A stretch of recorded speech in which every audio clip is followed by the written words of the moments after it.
Na pergunta 518, sendo os espíritos atraídos aos indivíduos por simpatia, serão igualmente a reunião de indivíduos por motivos particulares? Deixa eu ver se eu entendo essa pergunta, viu, gente?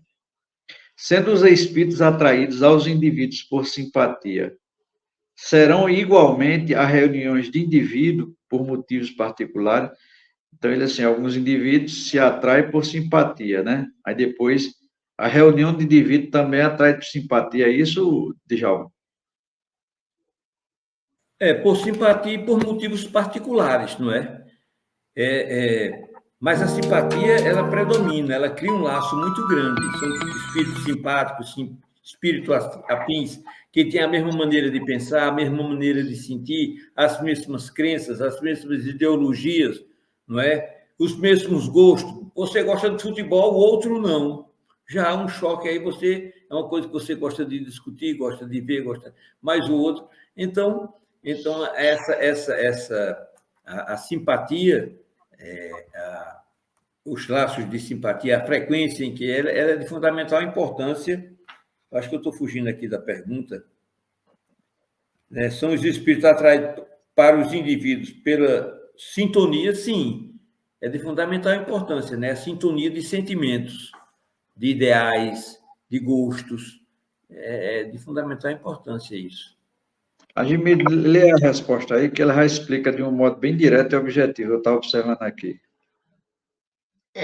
O que a resposta diz é exatamente o que Djalma colocou no princípio. A simpatia, ela predomina. Então, ele diz, os espíritos vão de preferência onde estão seus semelhantes, pois nesses lugares podem estar à vontade e mais seguros de ser ouvidos. Veja que aí já existe essa relação de simpatia.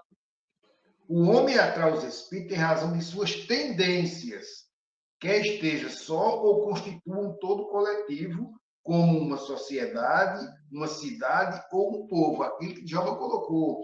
Eu gosto de um time de futebol, eu gosto de uma sociedade, um meio em que eu vivo, e esse espírito também gosta disso e ele se afeiçoa nesse sentido de estar ali, sentir-se bem no conjunto, no coletivo. Aí ele continua. Há, pois, sociedades, cidades e povos que são assistidos por espíritos mais ou menos elevados, segundo o seu caráter e as paixões que os dominam. Os espíritos imperfeitos se afastam dos que os repelem, e disso resulta que o aperfeiçoamento moral de um todo coletivo, como dos indivíduos, tende a afastar os maus espíritos e a atrair os bons, que despertam e mantêm o sentimento do bem nas massas da mesma maneira, porque outros podem insuflar-lhes as más paixões. Então, a predominância aí é justamente essa simpatia. Eu me sinto bem em estar com vocês dois, eu estou aqui, ó, bem tranquilo. Se fossem dois estranhos, talvez eu estivesse um pouco retraído, não é assim, João? Dessa maneira, desse jeito, acredito também. Sem se falar que acho que é um retrato, a gente, o mundo material, é um retrato pálido do mundo espiritual, né? Que a gente também gosta de ver em coletividade, né? Mirinha acabou de dizer que domingo vai assistir o jogo do 13. Você se sente bem assistindo. Se fosse do Campinense, ele não iria, né? Deixa eu ver. Exatamente. Poderia ir por gostar do futebol, mas indo para o futebol e sendo o time que você torce, a coisa muda, né, de figura, estão com os amigos, né? Então é nesse sentido. Djalma quer complementar alguma coisa? Não. Então a gente encerra esse bloco, né? Vamos direto para o nosso terceiro bloco, que é o espaço aberto, né? Nesse terceiro bloco, como vocês sabem, a gente escolhe um tema, né? Ou vários temas que é hoje, né? E debate esse tema durante um bom tempo, né? Então hoje a gente vai abordar sobre as leis divinas. A gente já tocou nesse assunto aí no passado, falando sobre as leis de Deus, porque no que refere a falar sobre Jesus, sobre Deus, né?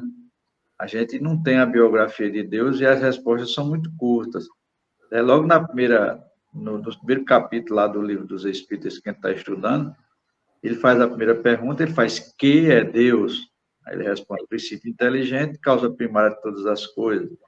Depois ele diz como é que Deus, sendo infinito, o espaço infinito, Deus é o infinito. Aí ele diz, você está tomando o efeito pela causa, né? Se Deus fosse o infinito, quem teria criado o infinito? Então, não tem. E depois vem uma terceira, né? Como é que a gente pode provar a existência de Deus? E ele diz, né? No axioma que não é efeito sem causa, e nem causa sem efeito, olha ao teu redor tudo que o homem não pode fazer e a razão vos responderá. E para por aí, né? Aí depois passa para o segundo capítulo, e ele lá fala justamente das leis eternas e imutáveis do Criador. A gente vive debaixo dessas leis, são várias. E como o próprio Jesus falou no passado, quando ele estava com a gente, ele aconselha que nós nos reconciliemos com a sua lei. Djalma é quem sabe bem direitinho quais são as palavras, né? Reconcilia primeiro com o reino de Deus, como é, Djalma?